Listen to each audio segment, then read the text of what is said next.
I pulled into family dinner in a $50,000 luxury car. First thing I've ever bought just for me. My mom laughed and said, "Maybe stop living so comfortably." I just whispered, "Sure." That night, I paused 118 payments. Mortgage, cars, private school, club memberships, grocery accounts, even their pet insurance. By sunrise, their normal lifestyle was gone. My name is Jensen, 36, oldest son, general surgeon with a trauma focus. I live in Scrubs. I sleep in 2-hour blocks.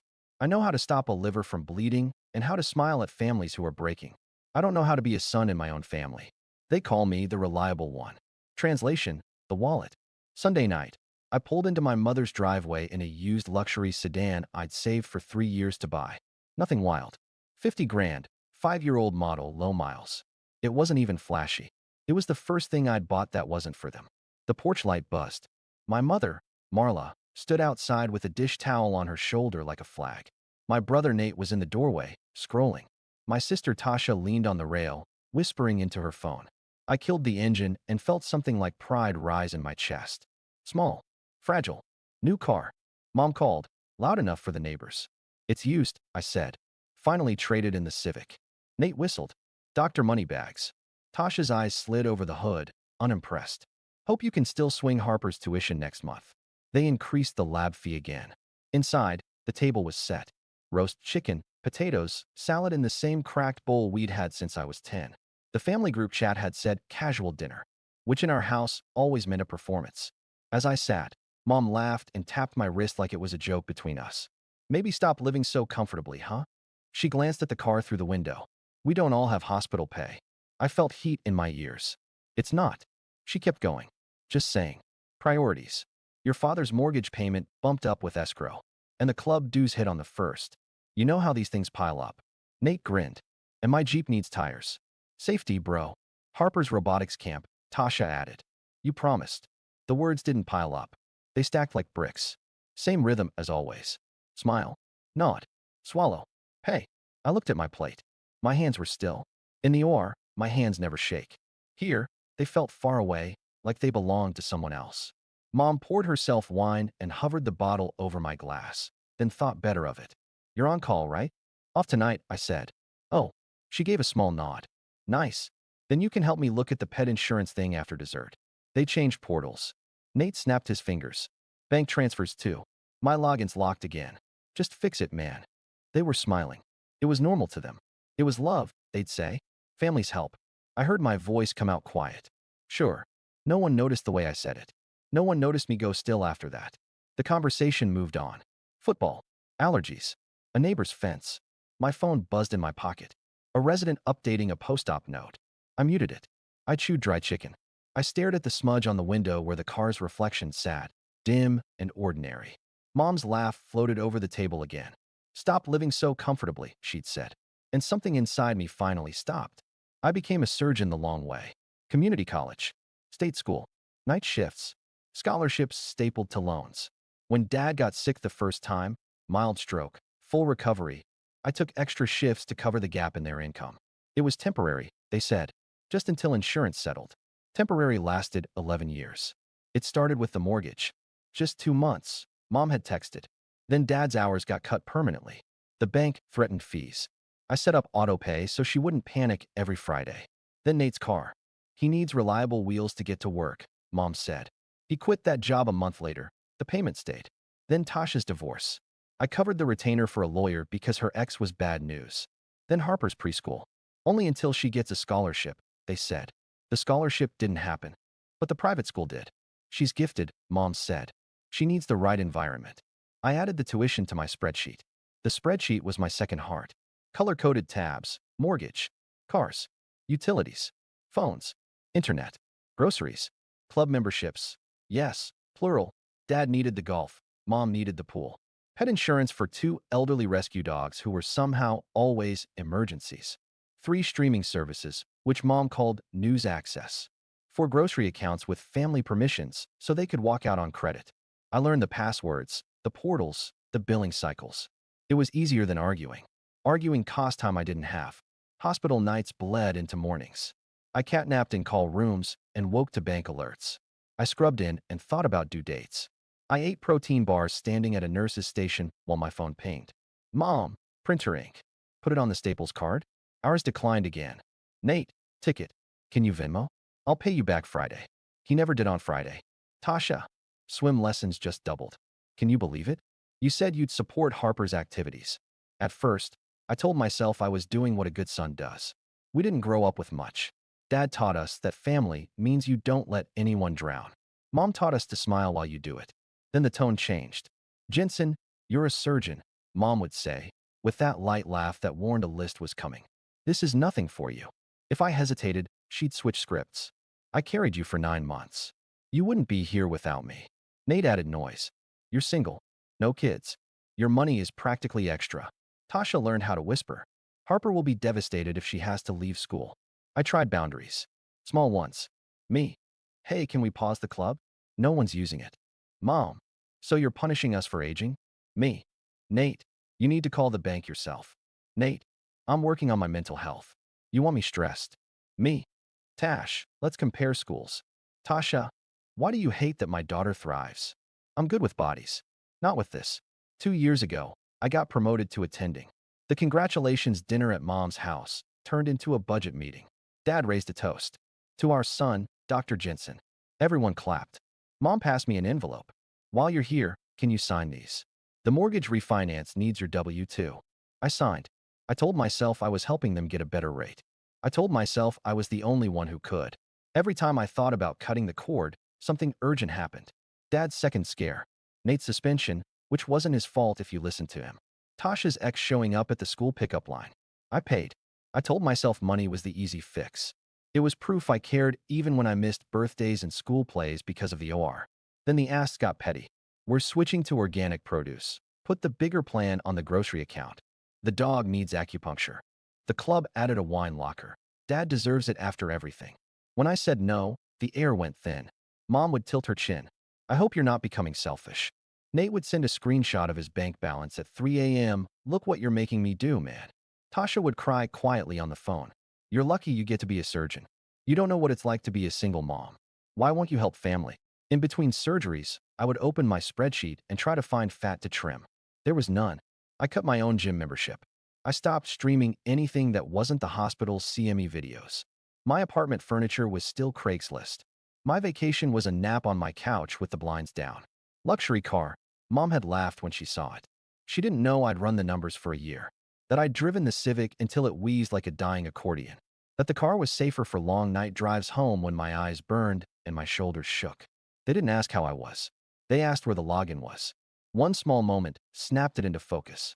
Last month, after a 16-hour trauma day, I arrived at Mom's to find a package on the step. Monogrammed towels with the club's logo. Inside, the dogs wore little bandanas that matched. A bill sat on the counter with a yellow sticky note in Mom's handwriting. Can you handle? EXO. That night, in the dark, I scrolled through my own bank app. I counted repeating debits. 118 entries across all accounts, all months. Some small, some heavy, all invisible to them. I thought about the oath I took. I thought about what care means. I thought about how my hands never shake in the trauma bay, but they trembled holding my phone. At dinner tonight, when Mom laughed and said, maybe stop living so comfortably, the last thread gave. I didn't argue. I just said, sure. The kitchen got loud again. Nate's story about a coworker, Tasha's update about school drop-off politics, Mom's commentary on everyone's choices as if she were the foreman of a very busy factory. I cleared plates. I stacked them how she likes them. I scrubbed her roasting pan while she scrolled on her iPad at the table and called me from 10 feet away. Jensen, remind me, what's the password to the mortgage portal? Nate's birthday with an exclamation, I said, then corrected myself. No, we changed it last month after the lock. I texted her the login details privately. She typed, you're a lifesaver. Nate leaned on the counter. My tires, man. The quote's in my email. They need authorization. Forward it, I said. Tasha stood in the doorway, Harper tugging her sleeve. Robotics camp email bounced. Your card must be at its limit. Can you update it? I dried my hands. I turned and looked at them. Not like a son wanting approval. Like a surgeon making a decision he can't unmake. I'm going to pause some things, I said. Mom's head snapped up. Pause what? Payments. Autopays. Transfers. All of it. I can't do 118 lines by myself anymore. Silence. Then a scoff. You're being dramatic, she said. You're tired. We'll talk next week. Nate laughed, like I'd told a joke. Yeah, okay. Tasha's eyes widened. You promised, Jensen. I nodded. I did. For a long time. I covered mortgages, cars, school, clubs, groceries, pet insurance. I did the passwords, the portals, the taxes. I'm done. I'm tired and I'm done. Mom's smile vanished. The voice changed. After everything we've done for you, you owe us. Dad, quiet until then, cleared his throat. Son, don't make your mother upset. Nate stepped closer. You think you're better than us because you got lucky with med school? I exhaled. Luck? I lived in a studio above a laundromat and studied under a fluorescent bulb for 8 years. I haven't taken a real vacation in a decade. Luck didn't set your auto pays. I did. Mom slammed her palm on the table. The wine glass rattled. You show up in a luxury car and talk about being tired? Maybe stop living so comfortably and you'll have room for family. Harper flinched at the sound. Tasha pulled her behind her like a shield. She's listening, Tasha hissed. Don't yell in front of her. She's listening. I repeated, softer. I crouched to Harper's eye level and smiled. I'll always love you, kiddo. This is between adults. I stood. I pulled my phone from my pocket. My voice was steady. I'm not arguing. I'm informing.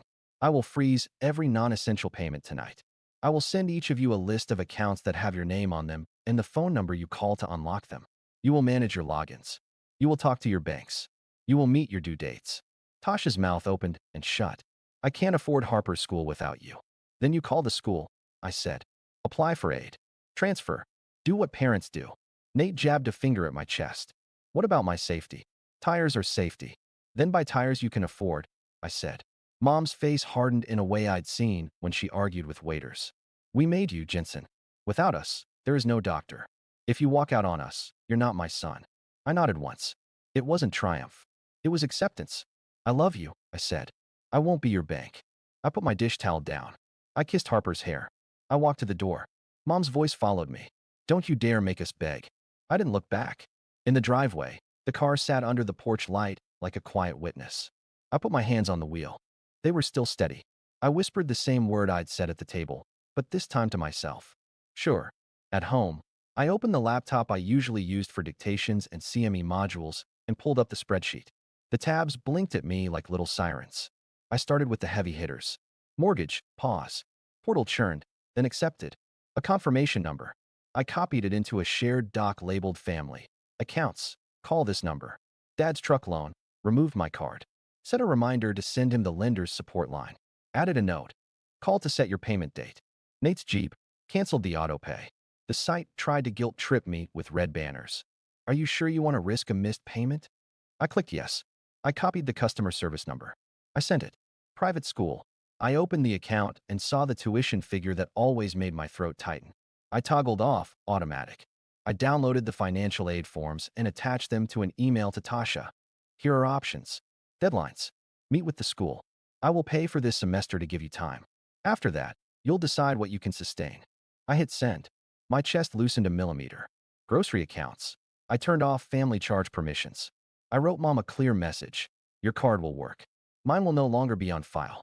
If you need help setting a budget, I'll sit with you once. After that, you can call the store, not me. Club memberships. Cancel, cancel, cancel. 2 clicks, a long hold. A representative who recognized my last name. We'll be sorry to lose you, he said. You're not losing me, I said. You're losing my auto pay. Pet insurance. I left it for last. The dogs were old. I didn't want to punish them for human choices. I switched the billing to monthly, not annual, and texted Mom. You'll get a call to put your card on file. I'll cover 60 days while you sort it. When I finished, the spreadsheet looked different. Fewer colors. More white space. I sat back and waited for the collapse. It arrived in pings. Mom, what is this? Mortgages paused. Are you trying to get us evicted? Me. It's a forbearance option your lender offers. You'll call this number at 9 a.m. to set terms. I'll be on the line once. Mom. So now you decide when we pay our own bills. You are humiliating us. Me. Handling your own bills is normal. Nate. Bro, my car says payment failed in red.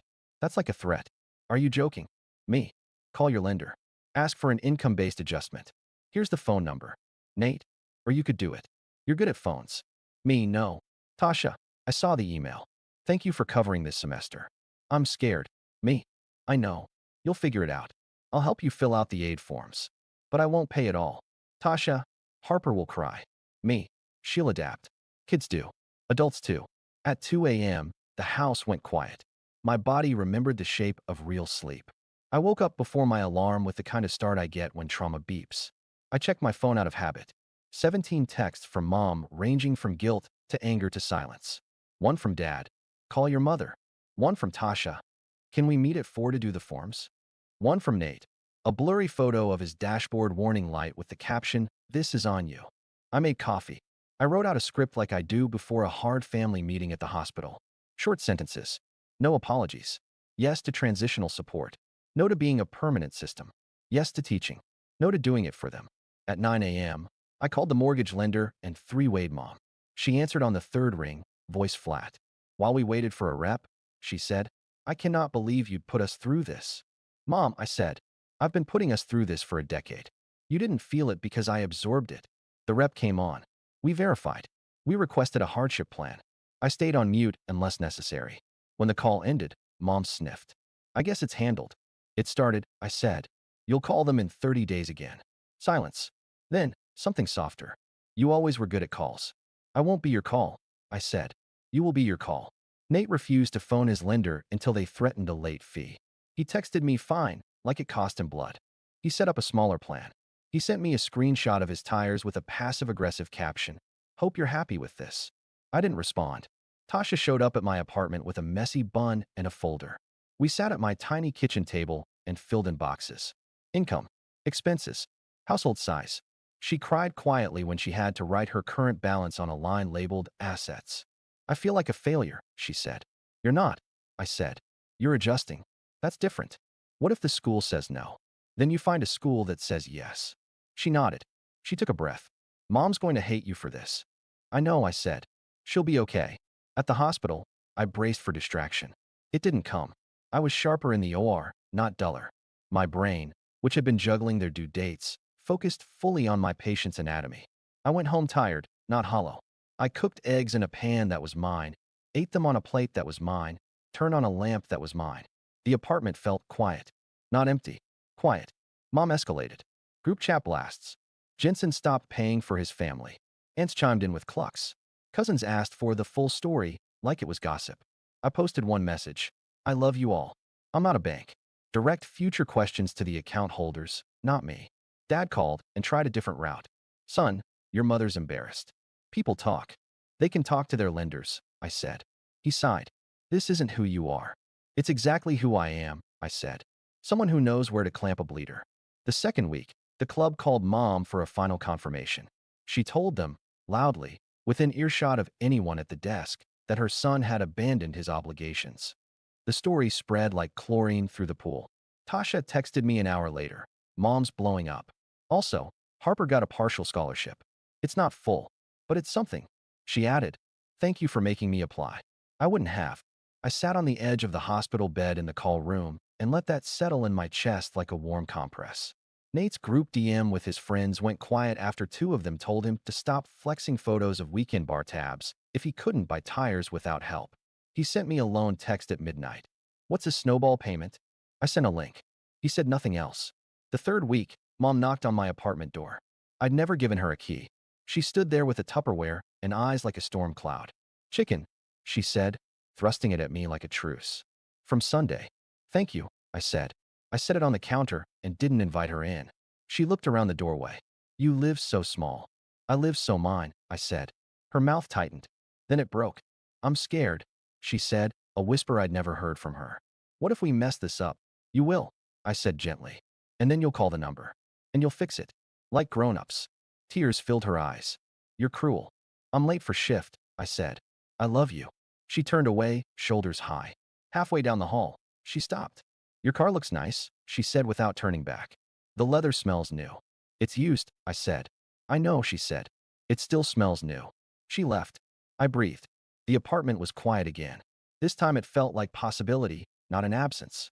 By sunrise on the fourth week, their normal had changed shape. Bills were theirs. Choices were theirs. It was messy. It was honest.